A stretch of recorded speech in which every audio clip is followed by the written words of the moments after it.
Pada zaman dahulu kala, diceritakan ada sepasang suami istri yang sangat miskin, teramat miskin. Negeri antah berantah yang dipimpin oleh seorang raja yang masyhur. Namanya, dialah Maharaja Indradewa. Orang-orang yang melihat sepasang pengemis tua dengan pakaian compang-camping dan buruk rupa itu jadi ramai seketika. Mereka mengejek dan menertawai tingkah laku kedua pengemis, tanya Baginda.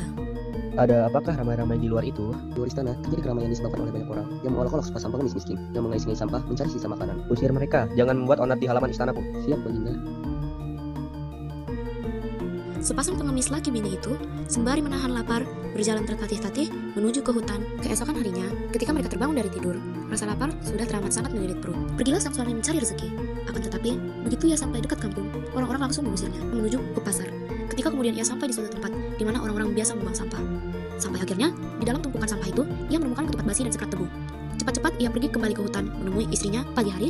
Ketika terbangun dari tidurnya, berkata ia kepada istrinya, Karena sakit sekali rasanya badan ini. Sudahlah, jangan bersedih. Kita harus kuat menghadapi cobaan ini. Kita sudah terkena sumpah Batra Indah. Kita harus kuat menjalaninya. hari berganti hari, berganti minggu dan bulan, dan waktu terus berjalan. Bersama istrinya, si miskin tinggal di tepi hutan. Sudah menjadi kehendak yang maha kuasa, istri si miskin hamil 3 bulan. Sehari-hari, ia menangis ingin makan buah mangga yang ada di taman raja. Ia merengek-rengek kepada suaminya agar mau mengambil buah mangga itu. Tentu saja, si miskin jadi bingung tidak terkira. Maka, katanya, Ayolah, Ratna. Apakah engkau hendak membunuhku? Permintaanmu sungguh tak masuk akal. Bukankah kau tahu? Jangankan mendekati istana raja, mendekati rumah orang-orang kampung saja kita sudah diusir, dilempar batu dan kayu.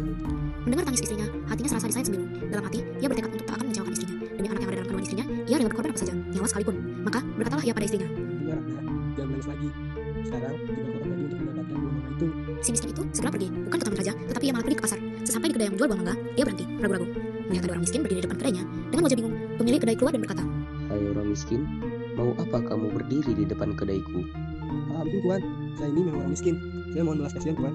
Apabila diperkenankan, saya ingin minta buah mangga yang sudah terbuang itu, barang sebiji saja. mendengar permintaan si miskin itu, tak hanya pemilik kedai buah mangga yang merasa kasihan, tetapi para pedagang yang ada di sekitar kedai penjual mangga itu hancur rasa hatinya. Maka, ada yang memberinya buah mangga segar, buah-buahan lainnya. Menerima pemberian orang-orang pasar itu, ia segera kembali pulang menemui istrinya. Lalu, menyerahkan semua barang bawaannya dengan gembira pada sang istri. Katanya, Ratna, lihat apa yang kubawakan untukmu. Tak hanya buah mangga, tapi juga buah segar, kue dan pakaian. Ini untukmu semuanya. si miskin juga menceritakan kepada istrinya bahwa apa yang dia bawa itu adalah pemberian dari orang-orang pasar. Ia tak mau menerima buah mangga pemberian suaminya itu. Dengan sedih dan meratap, istrinya memohon supaya suaminya mau meminta buah mangga yang ada di taman raja. Angkasa, aku tak mau makan buah mangga dan buah-buahan lain serta kue yang kau bawa dari pasar ini. Lebih baik aku mati saja. Aku hanya ingin makan buah dari taman raja saja. Ini bukan mauku, tapi ini keinginan anak kita yang ada di dalam kandunganku. Tolonglah, Angkasa. Tanpa banyak pikir lagi, segera ia balik badan dan pergi ke istana menghadap Baginda Raja Indradewa. Singkat cerita, sampailah si miskin ke hadapan Baginda Raja Indradewa tanpa menemui kesulitan. Maka bertanyalah Baginda Raja, Hai, si miskin, mau apa kau datang ke istana? Ampun Tuanku, Baginda Raja, beribu-ribu ampun. Apabila diperkenankan, hamba yang miskin ini mohon agar kiranya boleh mengambil daun mangga yang sudah berjatuhan ke tanah itu Hendak engkau apakan daun mangga itu? untuk dimakan, Baginda. maka segera diperintahkan seorang prajurit untuk memetik buah mangga yang ada di taman. 2 bulan berikutnya, istri si miskin merengek kembali ingin makan buah nangka yang ada di taman raja. Tapi apa boleh buat? Demi cintanya pada sang istri, demi sayangnya pada anak yang ada dalam kandungan, ia siap melakukan apa saja, sekalipun nyawa taruhannya. Maka, berangkatlah ia menuju istana Baginda Raja Indradewa. Tanya Baginda Raja Indradewa ketika si miskin datang lagi ke hadapannya. Mau apa lagi kau datang ke istanaku, hei orang miskin? Ampun Tuanku, ampun beribu ampun. Hamba ingin mencari nangka yang telah gugur di taman Baginda itu. Selai saja Akan kau apakan dengan daun nangka itu?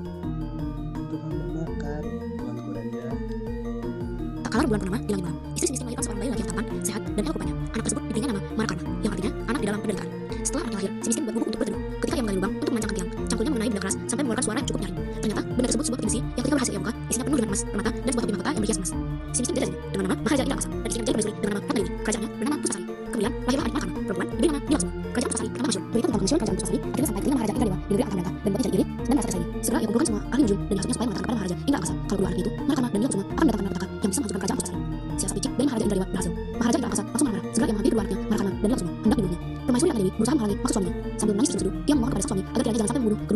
Demi melindungi dua putra-putrinya itu, permaisuri memohon dengan sangat agar kedua anak itu dikeluarkan saja dari istana. Tanpa pikir panjang lagi, bagaimana Maharaja Indra Rakasa langsung mengusir kedua anaknya keluar istana.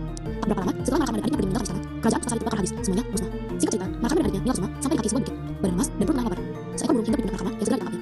Ia hendak membakar burung tangkapannya itu untuk dimakan sebagai penangkal lapar. Tetapi apa yang terjadi? Maharaja dan adiknya ditangkap oleh teman petani karena dituduh hendak mencuri.